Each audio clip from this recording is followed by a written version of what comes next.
eu disser, o pessoal aqui da frente tem que ir falando pro pessoal de trás. Para que todo mundo que esteja aqui possa ouvir, senão não adianta de nada. A questão é a seguinte. Eles pensam que a gente é burro. Eles pensam que a gente não lê. A gente não se informa. Mas eles estão muito enganados. Eles não querem dar nada. Nada. Eles querem que a gente trabalhe mais e mais. Eles querem que a gente negocie. A gente vai negociar. Mas vai negociar de que forma? De que forma, eu pergunto? De que forma nós vamos negociar, companheiro? Vamos negociar parado.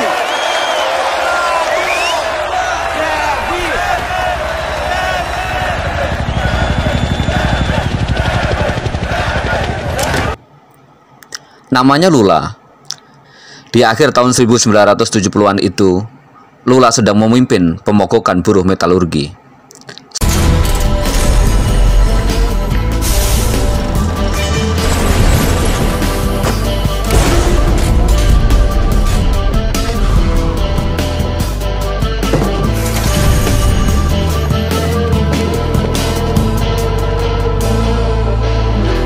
Saat itu, pemogokan pecah di mana-mana. Akibat resep ekonomi IMF, ekonomi berhasil memburuk. Pemogokan terjadi, termasuk di kawasan industri yang disebut kawasan ABC. Lula dan kawan-kawannya memusatkan aksinya di sebuah stadion. Karena ketakutan, rezim militer menindas pemogokan itu. Disitulah ketokohan Lula semakin menjulang. Meski berorasi tanpa pengeras suara, tetapi orang terpukau mendengarnya. Suaranya menggelegar sekalipun tanpa pelantang. Gaya dan isi orasinya punya daya pikat. É importante que ninguém, absolutamente ninguém, aceite provocação. A gente tem que lembrar que nós somos trabalhadores e honestos. Então agora, nós vamos seguir para nossa casa, vamos com Deus, um bom domingo para todo mundo. Mas não esqueça, a gente vai parar, mas vamos parar unido, vamos parar junto!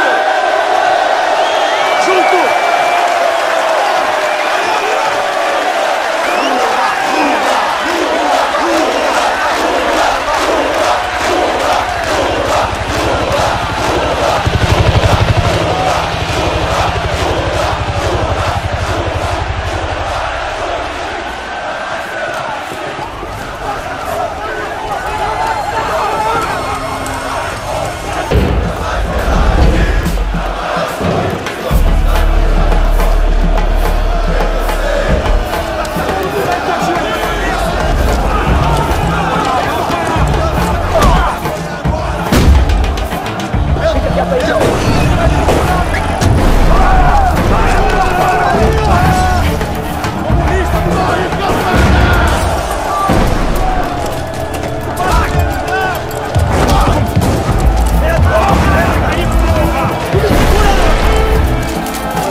Tahun 1964 berhasil jatuh ke tangan diktator militer. Demokrasi ditebas, kebebasan berserikat, termasuk serikat buruh, dibatasi dan dikontrol ketat. Todo mundo aqui hoje, porque a gente quer o melhor para a categoria. Nós estamos aqui hoje é para mudar, é para mudar. Mas isso... Lula mengenal gerakan buruh dari kakaknya, Frei Chico, seorang aktivis serikat buruh kiri. Hingga kemudian Lula bergabung dengan serikat buruh metal, São Bernardo. Foi quem abriu as portas do sindicato.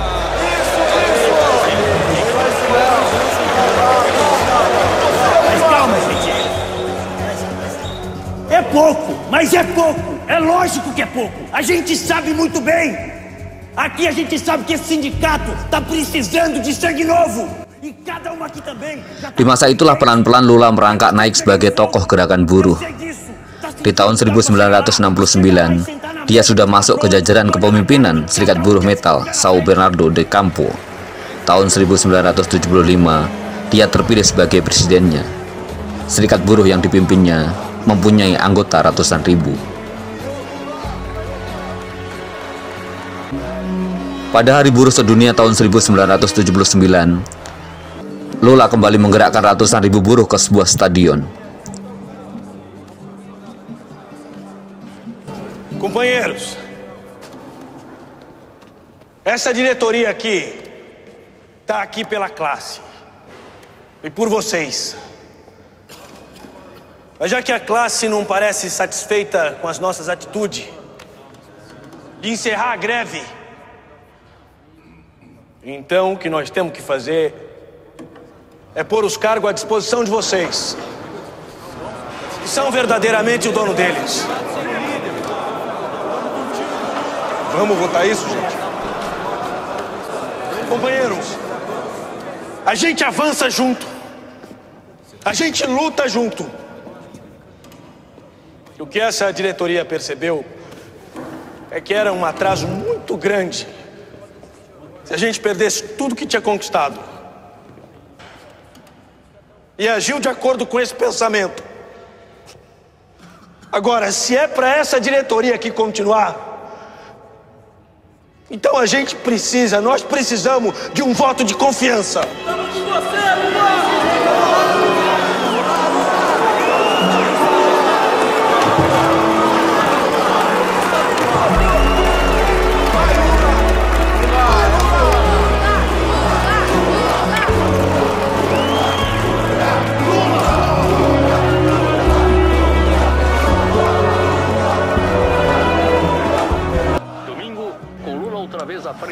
Di tahun 1980-an, Lula kembali memimpin pemogokan.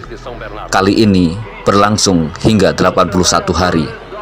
Aksi yang melibatkan 140.000 buruh ini mengguncang kekuasaan rezim militer.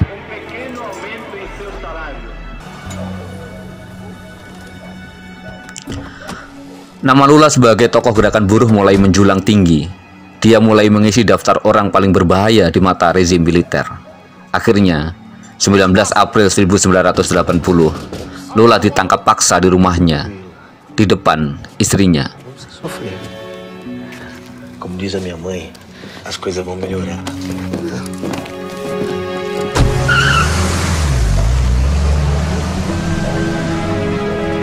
Companheiros, às 6h30 da manhã, 8 homens foram buscar o Lula na sua casa. Lula está agora preso no DOPS, em São Paulo. E agora, hein, Lula? Lula di penjara. Solidaritas internasional yang mengalir, termasuk Amnesty Internasional, tidak berhasil membebaskannya dari penjara. Oh, mãe, nada disso não. Saat meringkuk di balik jeruji besi, kabar buruk datang menyapa. Ibunya meninggal.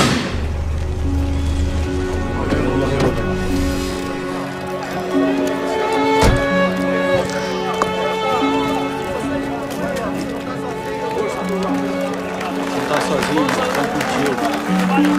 Força, Lula.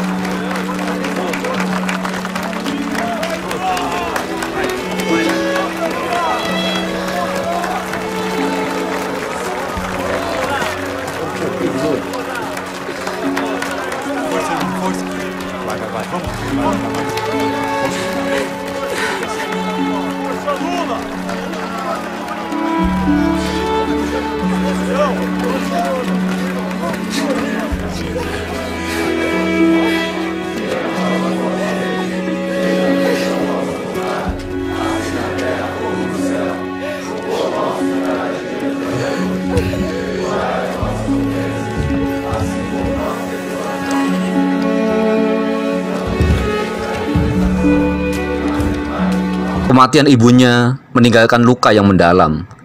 Ia punya kisah panjang bersama ibunya. sosok yang memberinya energi, semangat, dan membuatnya bisa tegak berdiri hingga kini. Pemilik nama lengkap Luiz Inácio Lula da Silva lahir pada tanggal 27 Oktober 1945 di Caetés, sebuah kota kecil di negara bagian Pernambuco. Lula adalah anak ketujuh dari 8 bersaudara.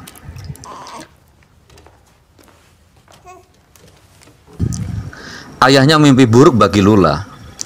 Dia adalah seorang pemabuk, sangat kasar yang meninggalkan keluarga di Pernambuco di timur laut Brasil untuk pergi ke negara bagian São Paulo. Tak lama setelah Lula lahir pada tahun 1945, Dona Lindo dan anak-anaknya mengikutinya. Mereka harus melakukan perjalanan 13 hari yang melelahkan ke selatan dengan menumpang mobil bak terbuka. Sesuatu yang disebutnya sebagai jalan menuju kebahagiaan.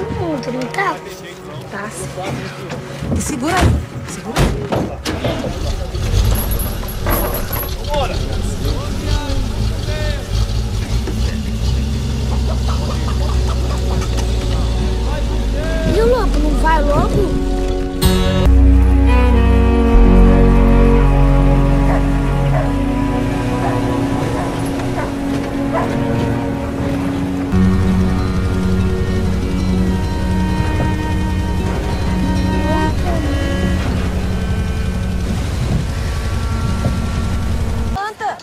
Luiz, levanta. Mãe! Mãe. Jane. Nossa, mãe. Mas bicho.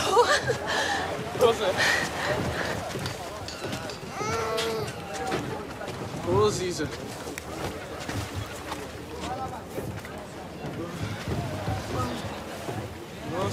Quem é esse aí? É teu pai, Luiz. Esse é teu pai. Namun, São Paulo, kota terbesar di Brasil itu, tidak menyambut Lula dan keluarganya dengan kebahagiaan. Ibunya harus menghidupi anak-anaknya dengan memunguti beras yang jatuh di gudang penggilingan. Sementara ayahnya tiap hari hanya mabuk-mabukan.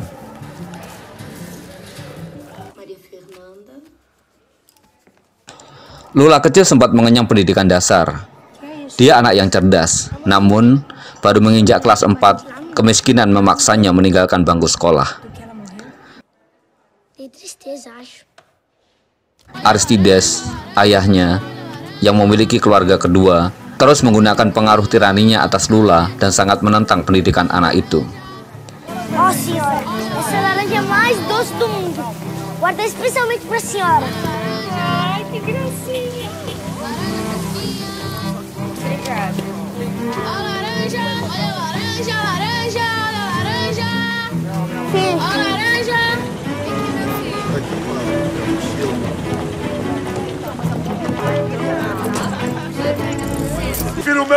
Tidak ada anak saya yang pergi ke sekolah, teriaknya. Dia akan bekerja. Você mandou os meninos pra escola? É louca, me mato também! Me mato também! Não bate na mãe por quê? Porque homem não bate em mulher!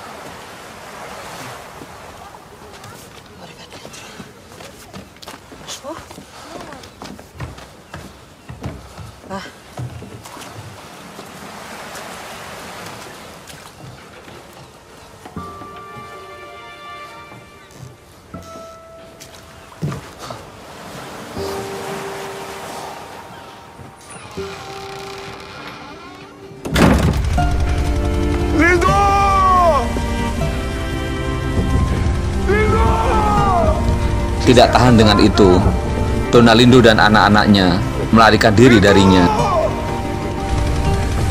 dan pindah ke tempat Lula mulai bekerja sebagai tukang semir sepatu dan pedagang kaki lima sejak usia 12 tahun.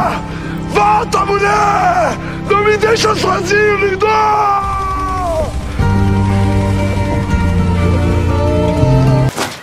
Lula kecil jadi anak jalanan, dari tukang semir sepatu hingga pedagang asongan. Beranjak remaja, dia sempat bekerja di usaha laundry pakaian. Tetapi pekerjaan itu hanya cukup untuk membuatnya bisa bertahan hidup. Tidak cukup untuk mengubah hidupnya menjadi lebih baik.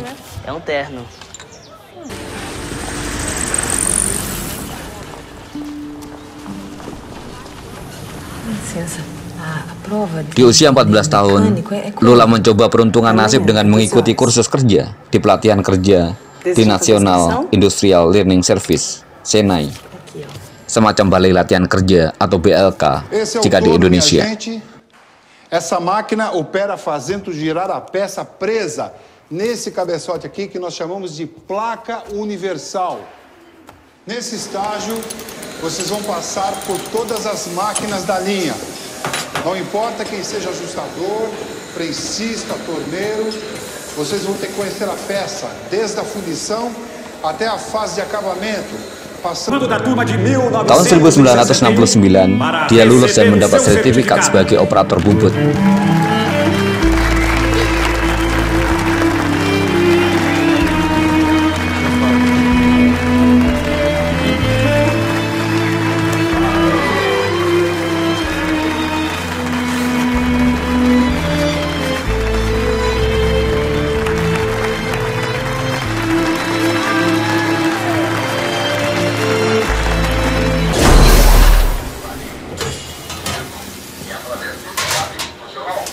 Dia kemudian bekerja di sebuah pabrik suku cadang mobil. Sayangnya, di usia 19 tahun, akibat kecelakaan kerja di pabrik itu, Lula kehilangan jari kelingkingnya.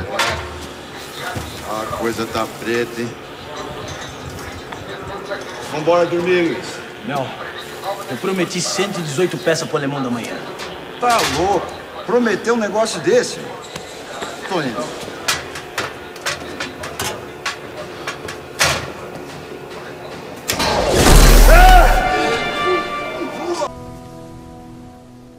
Vocês só enchem isso daqui para falar de colônia de férias. Dari tempat kerja inilah, dia kemudian berkenalan dengan Gerakan Serikat Pekerja.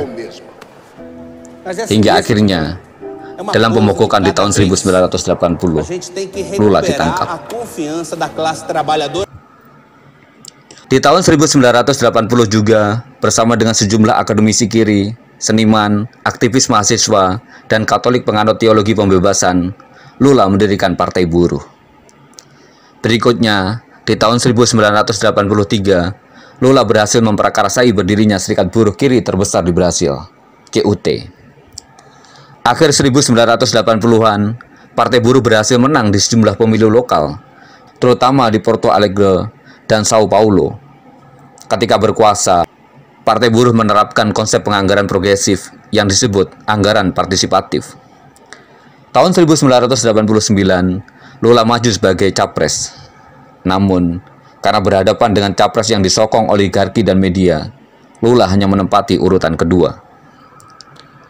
Di pemilu 1994 dan 1998, Lula juga maju sebagai capres.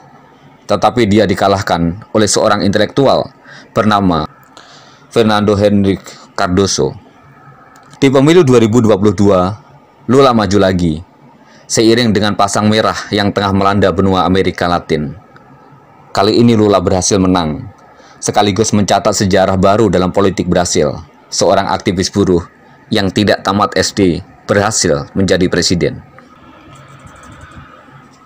Saat menjabat presiden, Lula melahirkan banyak program progresif dan populer. Dia menciptakan program Bolsa Familia guna menolong keluarga miskin dan kelompok rentan. Dia juga menyalurkan kredit lunak bagi petani dan produsen berskala kecil. Tidak mengherankan, seperti diakui Bank Dunia, angka kemiskinan di Brasil turun drastis dari 27% di tahun 2003 menjadi 7% di tahun 2009. Dia juga berhasil memangkas kesenjangan sosial yang sempat melebar di negeri itu. Ekonomi Brasil juga tumbuh perkasa, bahkan ketika dunia dihantam krisis ekonomi tahun 2009, ekonomi Brasil tetap tumbuh 7,5%. Itu yang menyebabkan Brasil muncul sebagai kekuatan ekonomi baru di dunia dan memperkarasai berdirinya BRICS, Brasil, Rusia, India, Tiongkok, dan Afrika Selatan. Begitulah kisah Lula da Silva, si aktivis buruh, menapak jalan sebagai tokoh politik penting dalam sejarah Brasil. Dan hari ini, buruh Indonesia tengah mengukir sejarahnya sendiri dengan membangun Partai Buruh.